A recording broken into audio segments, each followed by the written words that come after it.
This short video introduces the doctrine of the Trinity. We call God triune in Christianity, and what does that mean? All right, our first slide here says, who is God? A good question. And before we start to answer that question, it's important to know that throughout most of world history, belief in gods or belief in a God has been the norm in pretty much every single culture you can study throughout history. The most recent survey that your book used said about 4% of the world identifies as atheistic. The atheist, atheism, no theos, no God, says there is no God.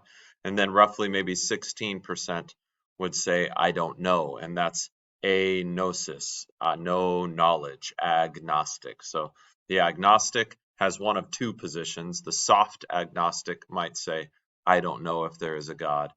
And the hard agnostic might say, no one can know if there's a God because that can't be known. So related positions, but that's about 20% of the world modernly.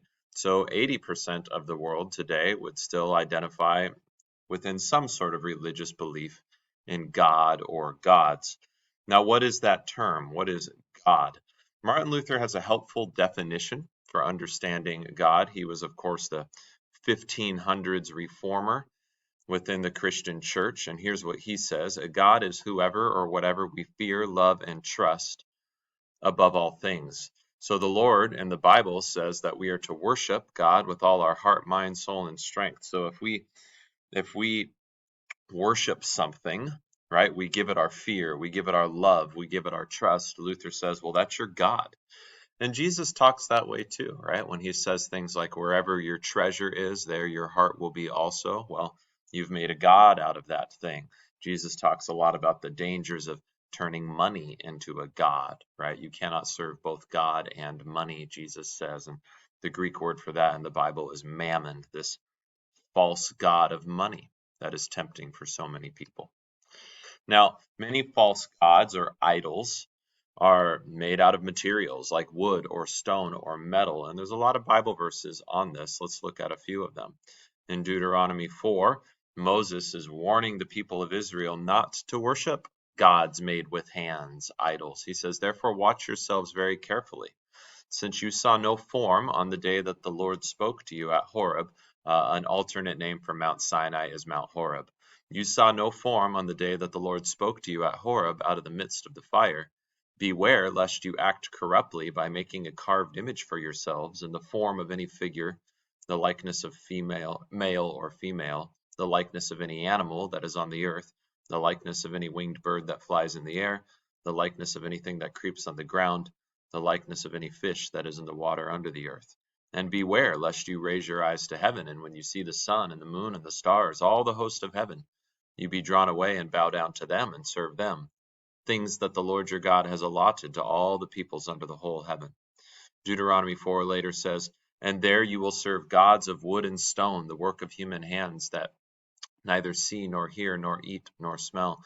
Moses is warning them that they'll turn away from the Lord their God and end up serving these gods that are just no gods at all. They're just made with human hands. He says, but they'll turn back, they'll repent. But from there you will seek the Lord your God, and you will find him, if you search after him with all your heart and with all your soul.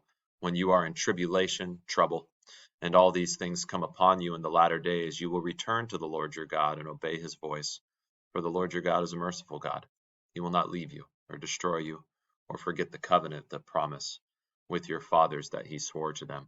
And then in Revelation 9, when the Apostle John is talking about how mankind does not repent and believe in Jesus in this vision, he says, the rest of mankind who were not killed by these plagues did not repent of the works of their hands, nor give up worshiping demons and idols of gold and silver and bronze and stone and wood, which cannot see or hear or walk. In other words, these gods are dead gods. They're not real at all.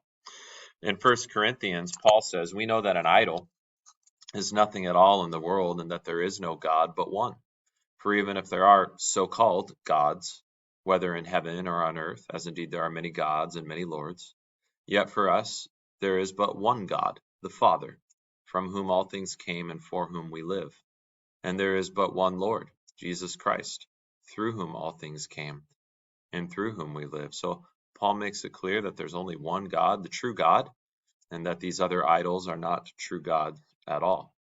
Now, people do worship idols, right? And this is part of the truth that we were made in God's image. So we were made to be in right relationship with God. We were made to need, to desire God.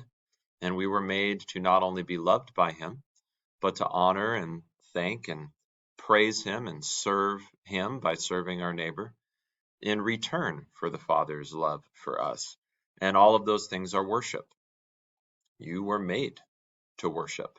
And if you're not going to worship the true God, you'll end up worshiping something, some false god of your own making.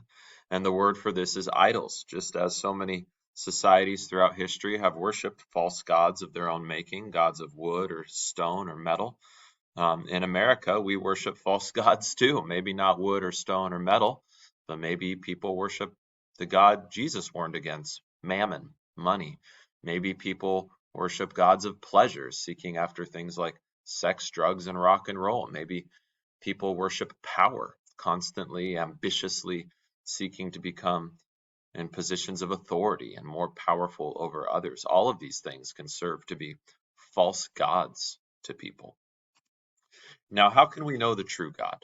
If God chose to remain hidden, we would never know him or anything about him, but God does not hide. One of the things we said about Scripture is that it's the Word of God because God wants to make himself known to us. So God does not hide. Now, natural knowledge, which we talked about in chapter 2, is not God making himself known to us in a certain way. It's God making himself known to us in creation and in conscience. From creation, we can look about and see that there is a cosmos, see that there is design in the cosmos, in the universe, and we can say this creation demands a creator, this design demands a designer. That was the cosmological and teleological arguments we talked about in a previous chapter. Or we can look at conscience inside and say, this universal moral law that I share in common with all the rest of humankind, this conscience, categories of good and evil that I operate by. This requires a divine lawgiver, the moral argument, right? So natural knowledge can have us guess that there is a God. He's powerful, he's moral, he's just, and I've probably offended him with my evil and therefore might not be in right relationship with him. But it is revealed knowledge through which God makes himself certainly known, and that's in his word and in his Son. Right? So in the word that we have recorded in the scriptures, Old and New Testament, and in the person of Jesus Christ, we can now know exactly who God is. God reveals himself through the prophets of the Old Testament, the apostles of the New, and ultimately through his Son, Jesus Christ. We see at the Transfiguration, God says, "This is my Son in whom I am well pleased. Listen to him." Right? It's like they listened to Moses, they listened to the prophets. Now listen to my Son Jesus, the Father says. Now the next point, it says, is God personal and is God a person? And the answers are yes and yes. Personal in that God is not an it, right? God is not an inanimate object like a rock or a stone. God is not an it. God is a who. God is not an object. God is a subject. God is personal, an identifiable and relational being. Now, when it says, is God a person? Notice it says, yes, three distinct persons. And this is where we're getting into the mystery of the Christian doctrine, the biblical doctrine that we call the Holy Trinity. Now, there's a paradox in the doctrine of the Trinity. A paradox is not a contradiction. It's where two statements are both true, but they appear to contradict. It's hard in our minds to reconcile both of those statements as simultaneously true. And here is the paradox of the Trinity. One, there is only one God and no other. That is very clear in the Bible. We'll see that soon. And two, three distinct persons, the Father, the Son, the Spirit. Those three distinct persons are the one and same God because there is no other God. So those two statements side by side form the paradox that is the doctrine of the Trinity, right? So one God, three persons. Now, do we need to fully understand the Trinity in order to believe in it? No. And the truth is that there's all kinds of things in this world that Maybe you or I don't know exactly how they work. Somebody knows how an internal combustion works, down to the very detail. Somebody knows how my laptop works, down to the very detail. Somebody could explain to you how something as heavy as a passenger jet can fly and how an elevator works or whatever. But to most of us, these things might as well be magic. I mean, when I consider my cell phone, the fact that I could get on this and hear the voice of someone on the other side of a globe, that is kind of magic to me. I get the basics, but I couldn't tell you the details of how that works. I don't fully understand it, but I know it works. I trust it, right? There are things that God reveals to us in His Word where we just take His word for it. We trust Him. He's God. He knows what He's talking about. So if He tells us He's God and there is no other, and He tells us that He, Father and Son and Spirit, three distinct persons, are that one and same God, then we just take His word for it. We don't fully understand that. That's paradoxical to us, but we don't have to fully understand it to believe it to be true. The Bible contains mysteries, mysteries revealed to us by God, and we believe those mysteries are true, even if we don't have full comprehension of them. So one God, three persons. The language for this is triune. The tri is the three, the un is the one. And here you have this nifty diagram here. God is Father, God is Son, God is Spirit, but the Father is not the Son, and the Son is not the Spirit, and the Spirit is not the Father. Each distinct person, each of the three, is the same one and true God, but they are not the same person, right? So we'll talk about that more in a later lesson. Where does the Bible say that there's one God, not three gods, not many gods, but one?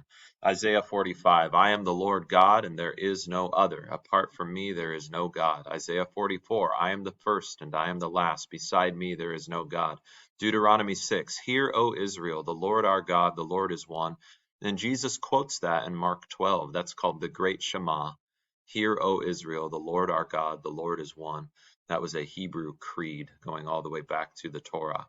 So Christianity is a monotheistic religion. We believe in one God that's straight out of the scriptures. We believe in God the Father, Ephesians 4, one God and Father of all, who is over all and through all and in all. Malachi 2, do we not all have one Father? Did not one God create us? Romans 1, grace to you and peace from God our Father and the Lord Jesus Christ. Matthew 6, this then is how you should pray, our Father in heaven, hallowed be your name. Now, some people will have a difficult time relating to God as Father because maybe their relationship with their earthly father has some brokenness to it, and there is hurt there. But you need to know that a loving father dearly loves his children, cares for them, provides for them, matures them, disciplines them, gives them his word that they might know the truth and know what is good and mature into an adult. That's how a loving father is, and that's how God our Father is. He does all of these things for us. Every gift you enjoy, everything you need, you have as a gift from your Father in heaven. Now, we can think of a father as an old man, but God is spirit, Jesus says. In John 4:24, he's talking to the woman at the well, the Samaritan woman, and he says, God is spirit. So we can't anthropomorphize, make a human out of God the Father. God is spirit. So we understand him in terms of father, but he doesn't have a human body. God the Son took on a human body in the incarnation. That's what we celebrate at Christmas. At his baptism, the Father says, this is my Son whom I love. With him I am well pleased. Romans 9, Paul refers to Jesus as God over all. So he's not just the Son of God. He's also God the Son. John 3:16, God so loved the world, he gave his only Son, that whoever believes in him should not perish but have eternal life. The Holy Spirit, God the Holy Spirit is true God. In 1 Corinthians 3, Paul says, do you not know that you are God's temple and that God's Spirit dwells in you? And in Acts 5, Peter accuses Ananias of lying to the Holy Spirit, and then in the same paragraph says, you have not lied just to human beings, but you've lied to God. So the Holy Spirit is God, and later in the New Testament, he's referred to as the eternal Spirit. If he's eternal, he's God. So the word Trinity is not in the Bible. It's a simple word to explain that there's one God in three persons, but that teaching is in the Bible. It's hinted at in creation, it's there at Jesus' baptism, and it's most clearly in Go and make disciples of all nations, baptizing them in the name of the Father, and of the Son, and of the Holy Spirit.